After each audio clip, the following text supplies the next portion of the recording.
के लगभग 11 बज चुके थे। शहर के पुराने बाजार की लाइटें आधी बुझ चुकी थीं और हवा में धूल और ठंडक का अजीब मिश्रण घुला था। इसी बाजार के कोने पर बना था पुराना रिक्शा स्टैंड, जहां रात को सिर्फ कुछ ही रिक्शा वाले नजर आते थे। आरव एक निजी बैंक में काम करने वाला युवक। उसे अचानक ही एक जरूरी कागजात के लिए देवगढ़ गांव जाना था, जो शहर से करीब 30 किलोमीटर दूर था। थोड़ी देर बाद आरव शहर में जो पुराना रिक्शा स्टैंड था वहां पहुंच गया। पास ही में जो चाय की टपरी थी, वहां कुछ रिक्शा चालक बैठ के चाय पी रहे थे। तभी आरव ने उन रिक्शा चालकों से कहा, भैया कोई मुझे देवगढ़ छोड़ देगा क्या? मुझे जल्दी से जल्दी देवगढ़ गांव पहुंचना है, तो क्या आप लोगों में से कोई मुझे रिक्शा से देवगढ़ गांव छोड़ देगा? तभी एक रिक्शा चालक आरव से कहता है, क्या बोल रहे हो बेटा? देवगढ़? तुम क्या पागल हो गए हो क्या? रात के लगभग 11 बज चुके हैं और इतनी रात को तुमको देवगढ़ जाना है? माफ करना बेटा, लेकिन हम लोगों में से कोई भी तुमको इस समय देवगढ़ नहीं छोड़ सकता। हाँ बेटा, इस समय तुम देवगढ़ जाने का तो भूल ही जाओ। अब तुम यहाँ से घर लौट जाओ और कल सवेरे देवगढ़ चले जाना।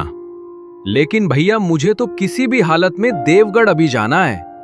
तो बेटा, यहाँ तुमको किसी का भी रिक्शा इस समय देवगढ़ जाने को नहीं मिलेगा। अगर तुमको देवगढ़ जाना ही है तो तुमको चलकर ही जाना होगा। हम लोगों में से तुमको देवगढ़ तो कोई छोड़ने वाला नहीं है। तभी अचानक पीछे से एक रिक्शा चालक अपना रिक्शा लेके आने लगता है। जैसे ही रिक्शा उस चाय के टपरी के पास रुक जाती है, तभी आरव उस रिक्शा चालक से कहता है, भैया मुझे देवगढ़ जाना है, क्या आप मुझे आपके रिक्शा से देवगढ़ गांव तक छोड़ दोगे? मुझे अर्जेंट देवगढ़ जाना है। बेटा, इस वक्त देवगढ़ ये तो नहीं हो सकता। रात में देवगढ़ पहुंचना ठीक नहीं बेटा। क्या हुआ भैया, देवगढ़ गांव क्यों नहीं जा सकते? क्या देवगढ़ गांव का रास्ता खराब है क्या? बेटा, रास्ता खराब नहीं है, तुम्हारा वक्त खराब है। देवगढ़ जाना रात में अच्छा नहीं माना जाता। तुम चाहो तो आगे जुनैदपुर कस्बे में उतर जाओ। वहां तुम्हें छोटे छोटे ठहरने के कमरे मिल जाएंगे। सुबह होते ही देवगढ़ चले जाना। आरव को उस ऑटो वाले की बात अजीब लगी, पर आरव को मजबूरी थी। उसे आज ही काम निपटाकर शहर वापस लौटना था। नहीं भैया, मुझे देवगढ़ तो आज ही पहुंचना है। आप पैसा थोड़ा ज्यादा लो, लेकिन मुझे देवगढ़ अभी पहुंचा दो। ठीक है बेटा, मैं तुमको देवगढ़ अभी पहुंचा देता हूं, लेकिन मेरी बात याद रखना, रात के कुछ रास्ते इंसानों के लिए नहीं होते। आरव उसकी बातों को अंधविश्वास समझकर चुप बैठ गया और रिक्शा में बैठ गया। रिक्शा धीरे धीरे खाली, सुनसान, अंधेरी सड़कों से गुजरने लगी। हवा में अजीब खामोशी थी। कुत्ते भी आज कम भौंक रहे थे। रास्ते से अजीब तरह से आवाजें सुनाई दे रही थीं। बेटा, तुम अकेले इतनी रात को देवगढ़ क्यों जा रहे हो? तुमको पता नहीं बेटा, देवगढ़ में इतनी रात को कोई इंसान जाता नहीं। मुझको रिक्शा चलाते हुए आज 15 साल हो रहे हैं, लेकिन मैंने मेरे जिंदगी में पहला इंसान देखा जो इतनी रात को अकेला देवगढ़ गांव जा रहा है। भैया, मुझे ये समझ नहीं आ रहा है कि देवगढ़ जाने के लिए कोई भी रिक्शा वाला तैयार क्यों नहीं होता। ऐसा क्या है उस देवगढ़ गांव में? बेटा, वो तो मुझे भी पता नहीं कि देवगढ़ में क्या है, लेकिन लोग कहते हैं कि रात को देवगढ़ गांव जाना मौत को दावत देने जैसा है। करीब आधे घंटे के बाद रिक्शा जुनैदपुर पहुंच गया। रिक्शा रुक जाता है। बेटा, मैं आखिरी बार तुमको कह रहा हूं, यहीं जुनैदपुर उतर जाओ। यहाँ तुमको सामने ही 500 मीटर दूर ही एक छोटा सा कस्बा मिल जाएगा। वहां तुमको रात भर रहने के लिए कमरा मिल जाएगा और सुबह तुम देवगढ़ निकल जाना। नहीं भैया, मुझे अभी देवगढ़ पहुंचना है।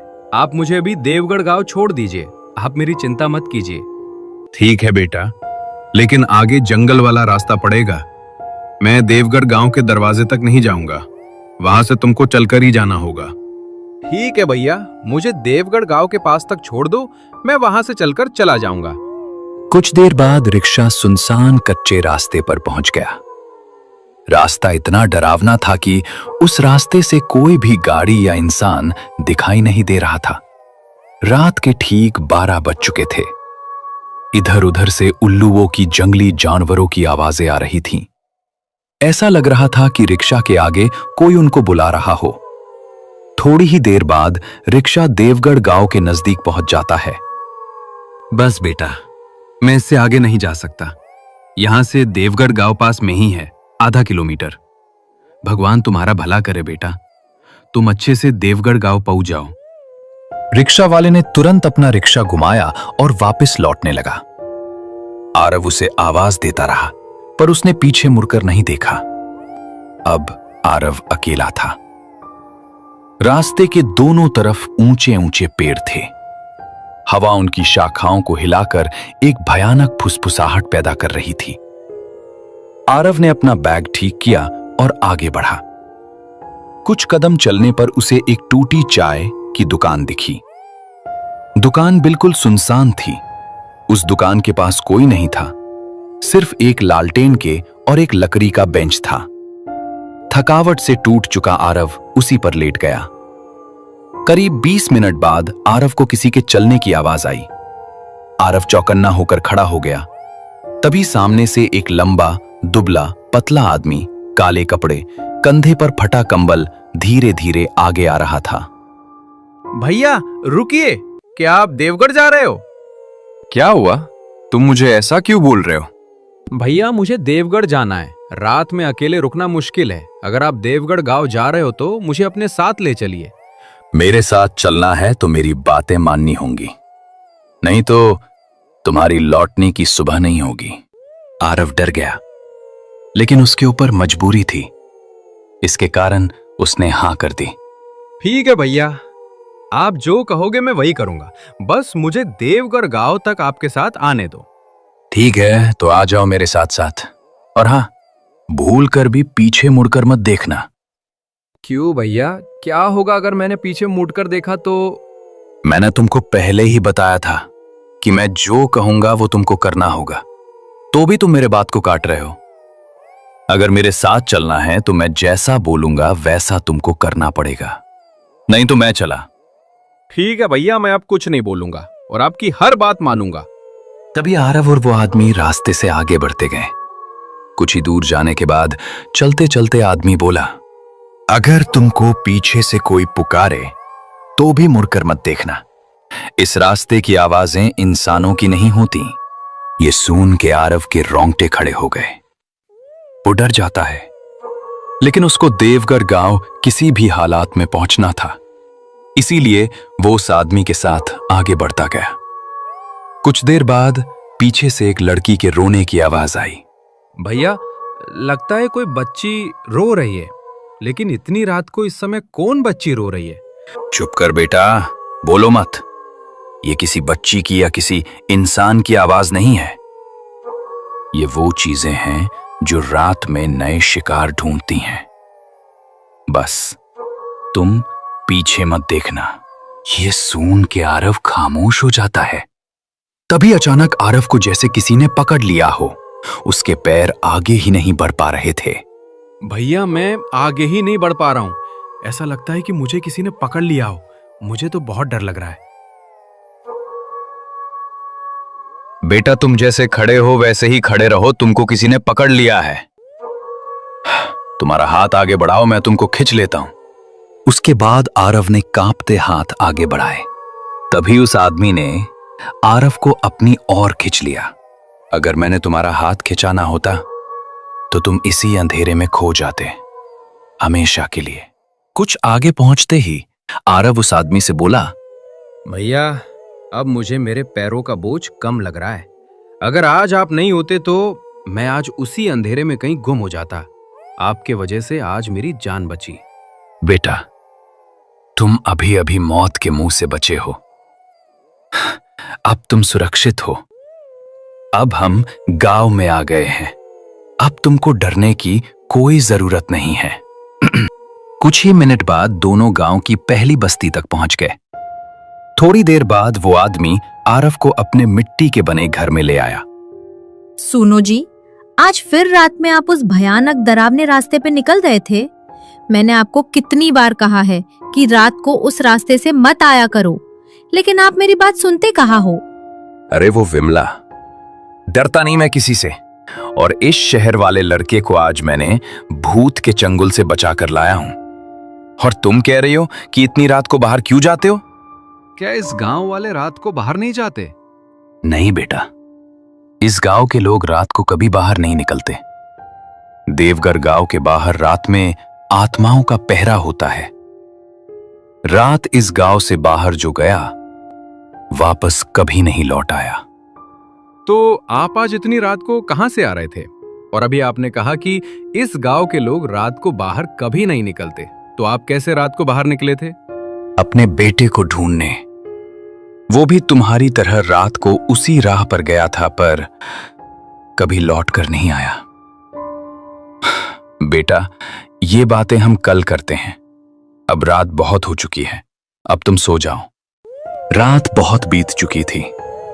आसमान धीरे धीरे हल्का होने लगा था। थोड़ी देर बाद सवेरा हो जाता है। घर के बाहर अलाव जलाकर दोनों पति पत्नी आग के सामने बैठ के अपना शरीर गर्म कर रहे थे। सुनो जी, सुबह हो गई है। आपके उस शहर वाले की भी नींद पूरी हो गई होगी। अब उसके मन से रात का डर निकल गया होगा। घर के अंदर से आरव चुपचाप खिड़की के पास बैठा था। वो रात की घटनाओं से अब भी कांप रहा था। तभी आरव बाहर अलाव के पास आ जाता है। रात को आपने जो कहा था कि आपके बेटे के साथ, क्या सच में वही हुआ जो मेरे साथ हुआ था? बेटा, इस बात को पूरा 1 साल हो गया। हर रात मैं उसे उसी रास्ते से ढूंढने निकलता हूं। कभी कभी ऐसा लगता है कि वो मेरे पास में ही खड़ा है, लेकिन छूने जाऊं तो हवा में बदल जाता है। और कई बार तो ऐसा लगता है कि कोई घर में चल रहा है, पर जब देखते हैं तो कोई नहीं होता। मैं आज दोपहर में कागजात लेकर वापस चला जाऊंगा। नहीं बेटा, आज दोपहर नहीं। सूरज पूरी तरह सिर पर आए तब निकलना। यहां सुबह के वक्त भी साया भटकता रहता है। साया? कौन सा साया? मैं कुछ समझा नहीं। आखिर ये साया किसका है और इस गांव के लोग इसे इतना डरते क्यों है? वही जो मेरे बेटे को ले गया, और मेरा बेटा कभी वापस नहीं आया।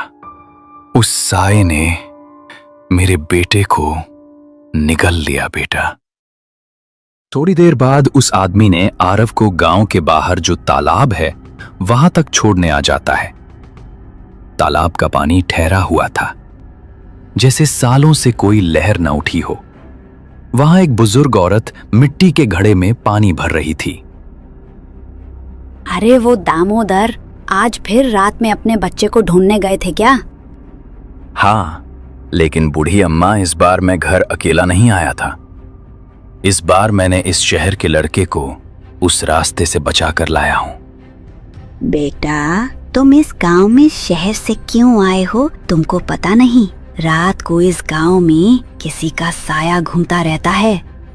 बूढ़ी अम्मा, मैं इस गांव में मजबूरी में आया था, इसीलिए इस भैया ने मुझे बचाया।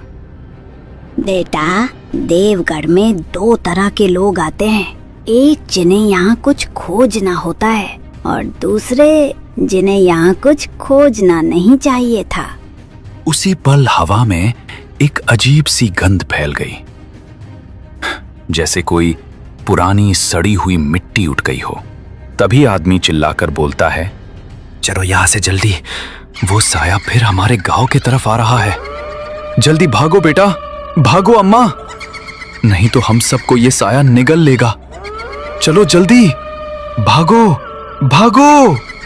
तीनों वहां से गांव की तरफ तेजी से घर की ओर भागने लगते हैं। भागते भागते आरव ने उस आदमी से पूछा, भैया, आखिर ये साया है कौन? कोई मुझे बताएगा? अभी नहीं बता सकता बेटा, तुम बस दौड़ते रहो, घर जाने के बाद सब बता दूंगा।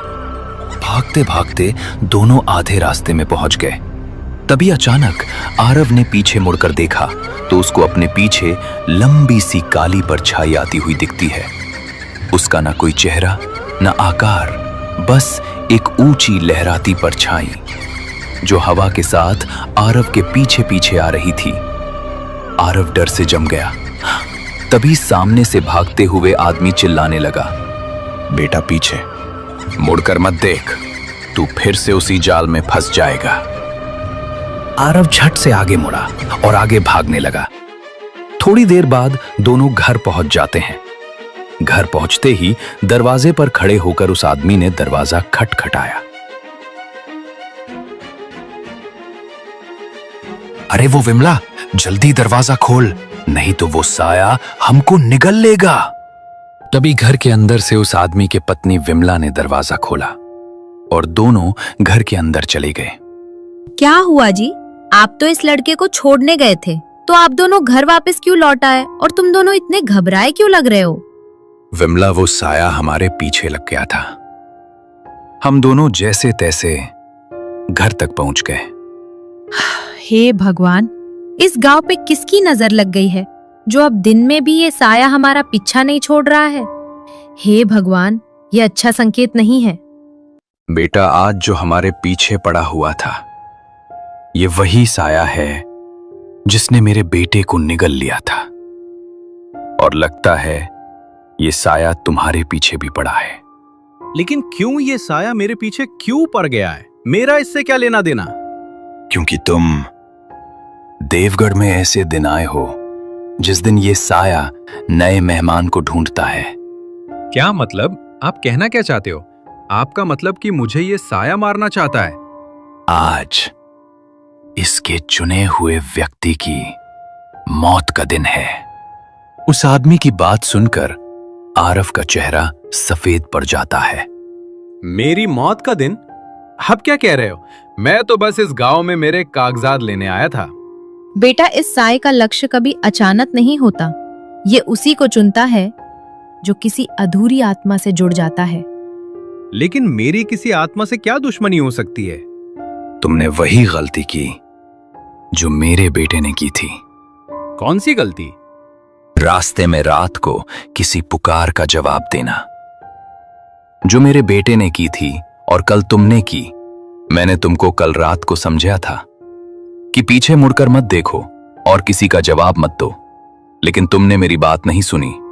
ये सुन के आरव का दिल मानो धड़कना भूल गया था। उसका पूरा शरीर नीचे से ऊपर तक थर थर कांप रहा था। तभी आरव कांपते हुए बोला, कल रात को जो मुझे रोने की आवाज आई थी, वो लड़की जिसने बचाओ कहा था। हाँ बेटा, वही आवाज। लेकिन वो आवाज लड़की की नहीं थी। वो उसी साए की लुभाने वाली पुकार थी। जो भी उसकी पुकार पर ध्यान देता है, वो उसके निशान पर आ जाता है। तो अब मैं उस साये के मौत का शिकार बन गया हूं क्या? तभी उधर से उस गांव की बुरी अम्मा आने लगती है। बेटा, तुम उस साए की शिकार तो बन गए हो, लेकिन बच भी सकते हो अगर अपनी किस्मत का एक काम पूरा कर दो तो। बुढ़ी अम्मा, आप जानती हैं ये लड़का इस साये से कैसे बच सकता है? साया जिसे चुन ले वो डर से नहीं, सच से मारा जाता है। कौन सा सच बूढ़ी अम्मा? बेटा, तुम यहाँ कागज लेने आए हो ना? कौन सा कागज लेने आए थे, पहले ये मुझे बताओ। मेरी कंपनी के पुराने खातों के कागजात, जो यहाँ देवगढ़ में एक बंद पड़े गोदाम में रखे हैं। दामोदर और बुरी औरत एक दूसरे को देखने लगे। उनके चेहरों पर डर की एक नई परत उभर आई थी। ये तो वही गोदाम है जहां मेरा बेटा आखिरी बार गया था। क्या आपका बेटा उस सरकारी गोदाम में गया था? लेकिन आपका बेटा उस सरकारी गोदाम में क्यों गया हुआ था? बेटा, वही गोदाम इस देवगढ़ गांव की सबसे पुराने मौतों का घर है। उस गोदाम में सालों पहले आग लगी थी। कई मजदूर अंदर फंसकर मरे थे। और कहते हैं उनकी आत्माएं आज तक उस गोदाम के बाहर नहीं आ पाईं। अब तक उस गोदाम में उनकी आत्माएं भटकती हैं। तो मैं अब क्या करूं? बेटा, अगर तुम सच में बचना चाहते हो तो आज उन्हीं आत्माओं को तुमको मुक्त करना होगा। मैं कैसे उन आत्माओं को मुक्त कर सकता हूं? बेटा, जिस कागज के लिए तुम इस गांव में आए हो, वही कागज आग के असली कारण को छुपाता है। कई मजदूरों की मौत को दुर्घटना नहीं माना गया था, वो किसी बड़े घोटाले का राज छुपाता है। बेटा, वो साया तुम्हारा पीछा इसलिए कर रहा है क्योंकि अगर तुम वो कागज ढूंढ लो तो उसके कैद किए गए लोगों की आत्माएं आजाद हो जाएंगी। मतलब ये सिर्फ भूतिया मामला नहीं, एक अपराध भी है।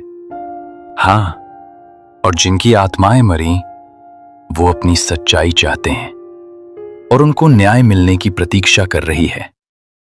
तभी अचानक उधर से वो काली परछाई दरवाजे के बाहर दिखाई देने लगती है। न चेहरा, न आंखें, सिर्फ अंधेरा। चलो आरव, तुम्हारा समय पूरा हो गया है। ये साया तो दिन में भी आने लगा है, ये तो कभी दिन में नहीं आता था, और आज तो ये घर के दरवाजे के पास तक आ गया है। इसका मतलब है इस शहर के लड़के को ये साया अपने साथ ले जाना चाहता है। तभी अचानक साया आगे बढ़ने लगा। उसकी परछाई कमरे में फैलने लगी। आरव दीवार से टिक गया, उसकी सांसें रुकने लगीं। तभी उस आदमी ने एक पुरानी राख की थैली उठा ली। बेटा पीछे हट, ये मेरी आखिर की कोशिश है। उस आदमी ने उस राख को हवा में उछालकर ऊपर और फेंका। राख चमकती हुई परछाई पर गिरती है और परछाई जोर से चीखती है। साया पीछे हट जाता है। तभी आदमी सबको भागने के लिए कहता है, भागो जल्दी, नहीं तो साया फिर से जाग जाएगा। बेटा, गोदाम में जो सच है वही तुम्हें बचाएगा। जल्दी मेरे साथ बाहर निकलो। ये साया कुछ देर तक ही रुकेगा। डर से कांपता हुआ उस आदमी के पीछे पीछे दौड़ पड़ा। थोड़ी देर बाद रात हो जाती है। बाहर रात का अंधेरा अब और भी भारी लग रहा था। पेड़ों की शाखाएं ऐसे हिल रही थीं जैसे कोई बड़ी ताकत उन्हें खींच रही हो। बेटा भागते रहो, गोदाम यहीं से आधा किलोमीटर दूर है। ध्यान रखना, रास्ते में अगर कोई पुकारे मुड़ना मत, और गोदाम में जाकर जल्दी अपना काम खत्म करना। मैं कोशिश करूंगा, लेकिन वो साया मुझे छोड़ तो देगा ना? नहीं, वो तब तक तुम्हारा पीछा करेगा जब तक तुम सच्चाई उसे नहीं सौंप देते। बेटा, वो रहा देवगढ़ गांव का पुराना गोदाम। गोदाम आधा जला हुआ था, कांच टूटा, दीवारें काली, दरवाजा आधा टेढ़ा। दोनों गोदाम के दरवाजे के अंदर चले जाते हैं। अंदर की हवा बिल्कुल ठंडी थी, मानो पूरा गोदाम मृत आत्माओं की सांसों से भरा हो। भट्टी की गंध, जली लाशों का एहसास और दीवारों पर गहरे काले हाथों के निशान। आरव की टांगें कांपने लगीं। ये कैसी जगह है? बेटा, यहीं वो सभी मजदूर चलकर मरे थे, और यहीं बंद है वो राज जिसके लिए तुम आए हो। दूर एक लोहे की अलमारी थी, धूल से भरी, पर ताला टूटा हुआ। दोनों अलमारी के पास पहुंचते ही आरव ने अलमारी खोली। अंदर फाइलें, पुराने रिकॉर्ड और एक मोटा रजिस्टर था। उस आदमी ने झट से रजिस्टर उठाया और आरव को दिया। बेटा, यही है मौत का सच। आरव ने उस रजिस्टर को खोला। उसमें साफ साफ लिखा था, मजदूरों की मौत कोई हादसा नहीं थी। गोदाम मालिक ने बीमा राशि पाने के लिए जानबूझकर आग लगवाई थी। उसी समय गोदाम का पूरा दरवाजा धड़ाम से बंद हो गया और अंधेरे में वो साया प्रकट हो गया। सच देने के लिए नहीं, खत्म करने के लिए खोजा जाता है। तभी काला धुंधला भूत आरव की ओर बढ़ा। आरव पीछे हट रहा था, लेकिन साया हर तरफ फैल चुका था। दामोदर ने एक और राख की मुट्ठी उठाई, लेकिन इस बार उस साए पर उस राख का कोई भी असर नहीं हुआ। उस साए ने उस आदमी को पकड़कर उसे हवा में उछाल दिया। आदमी दीवार से टकराकर गिरा। साया धीरे धीरे आरव के सामने आया और बोला, अब तुम भी उन आत्माओं की तरह यहीं रहोगे। अचानक गोदाम से डरावने डरावने आवाजें आनी शुरू हो जाती है, जैसे सभी आत्मा एक साथ वहां चिल्लाने लगी। आरव समझ नहीं पाया कि ये क्या हो रहा है। तभी दीवारों से दर्जनों मजदूरों की आत्माएं बाहर निकली, आग से झुलसे शरीर, काली आंखें, हाथ फैले हुए। वो आदमी फर्श पर पड़ा, चिल्लाया, बेटा तुम डरो मत, ये सभी आत्मा तुम्हें मारने नहीं आई हैं, ये तो इस साये को खत्म करने आए हैं। वो इन्हें वर्षों से बांधे रखता था। इन सभी आत्माओं को देख के साया पीछे हटने लगता है, पर मजदूर आत्माएं उस साये को घेरने लगीं। ये सब देख के साया चीख पड़ा, रुक जाओ, मैंने तुम्हें बांधा था। तुम सब मेरा आदेश मानोगे? नहीं तो मैं तुम सबको निगल जाऊंगी। लेकिन इस बार मजदूर की आत्मा उस साये की बात नहीं सुन रहे थे। उन्होंने उस साये को पकड़कर घसीटना शुरू कर दिया। गोदाम में ऐसी भयानक आवाजें गूंजने लगीं कि आरव अपने कान बंद कर लेता है। भागो आरव, सच लेकर यहां से निकल जाओ। लेकिन भैया मैं तुमको छोड़कर कैसे चला जाऊं? तुम भी मेरे साथ चलो। आरिफ, तुम्हारे पास ज्यादा समय नहीं है और तुम मेरी चिंता मत करो। तुम यहां से जल्दी भाग जाओ और सभी गांव वालों को इस साये से बचाओ। तभी सभी गोदाम को आग लग जाती है, लेकिन दोनों गोदाम के बाहर निकल जाते हैं। लेकिन वो आदमी पूरा घायल हो जाता है, उसका शरीर खून से लथपथ हो जाता है। बेटा तुम यहां से अब चले जाओ, अब मेरी सांसें पूरी हो गई हैं। तू बस सच बाहर ले जा, यही मेरी मुक्ति है। दूर मजदूरों की आत्माएं उस साया को घसीट रही थीं। साया तड़प रहा था, चीख रहा था, लेकिन मजदूरों की आत्माएं उस साये की एक न सुनती। उन्होंने साया को गोदाम के बीचों बीच खींचा और अचानक पूरे गोदाम में आग की भयंकर लपट उठी। साया की अंतिम चीख पूरे गांव में गूंज उठी। आंखों के सामने वो काला साया टूटने लगा, धुएं की तरह बिखरने लगा और एक झटके में पूरी तरह खत्म हो गया, जैसे उसने कभी जन्म ही नहीं लिया हो। जैसे उस साये के साथ इस देवगढ़ गांव का वर्षों का श्राप खत्म हो गया हो। थोड़ी देर बाद उस आदमी की सांसें रुक जाती हैं। आरव फूट फूट कर रोया, लेकिन वो जानता था उसे उस आदमी की आखिरी इच्छा पूरी करनी है। वो फाइल और रजिस्टर लेकर उस गांव में लौट आया। पहली बार देवगढ़ गांव में अंधेरे की जगह सुबह हुई थी। आरव दीवार के किनारे बैठा था। हवा हल्की थी और अचानक उसके सामने उस आदमी की आत्मा आ जाती। धन्यवाद बेटा, जो तुमने इस गांव को उस साये से मुक्त कर दिया, और ये सब करके तूने मुझे मुक्त कर दिया। उतना बोल के उस आदमी की आत्मा वहां से गायब हो जाती है। आरव को समझ आ गया था कि उस आदमी की आत्मा मुक्त हो चुकी है। इसीलिए कहते हैं, जब तक किसी आत्मा को मुक्ति नहीं मिल जाती, तब तक वो आत्मा ऐसे ही हमारे बीच घूमती रहती है।